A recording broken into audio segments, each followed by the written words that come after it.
I'd like to say a few words about very fashionable, very frequently used terms like neoconservatism, neoliberalism, and how much in common they have with normal, traditional conservatism and with mainstream liberalism.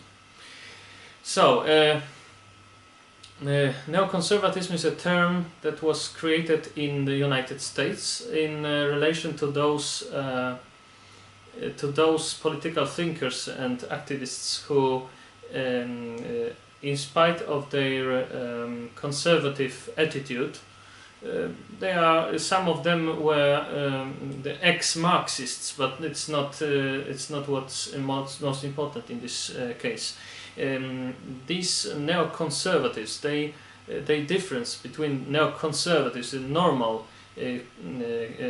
normal conservatists is that the normal conservatives, so-called paleo-conservatives, as they are frequently called in United States, they do not accept the liberal democratic form of government and society, and the liberal society and the democratic rules, and they seek to restore some of the monarchical and aristocratical and clerical forms from the past, when the church and state were not separated, when aristocracy had much to say about anything and so on. And the neoconservatives, they accept the liberal democracy as the stable form of government and a stable genre of society. But they do not. This does not mean that they accept everything which concerns the liberal ideology. Far from it. Far from that. They usually criticize everything else about the doctrine of liberalism, but the free market economy. This is the only exception.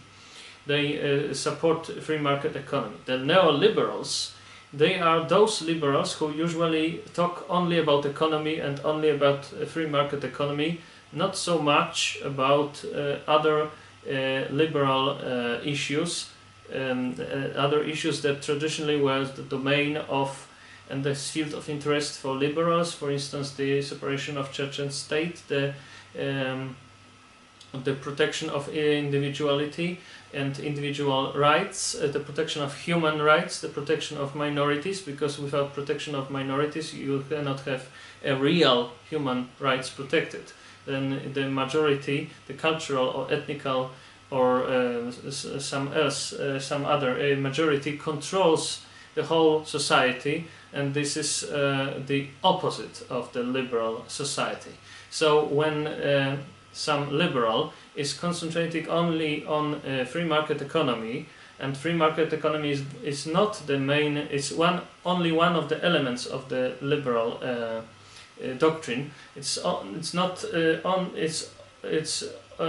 not even one of the key elements of the liberal doctrine. The key element and the core of the liberal doctrine is the human rights, is the equality of rights, and the free market economy and the free economy is one of the results. But this does not mean that some other liberal interests and causes does not demand the government from time to time to intervene in economy in order to secure public security, human rights also, and prosperity. So of course the neoliberalism are very often dogmatic about the free market economy, and when they are so much dogmatic on this issue, they usually tend to forget about the other elements of the liberal doctrine. So I think personally, and I think it's becoming at last the public view of this problem. The neoliberalism and neoconservatism are almost the same, and they are both ideologies which are opposite to the real liberalism, the liberalism of human rights so the liberalism of Locke, Montesquieu, Voltaire, and so on.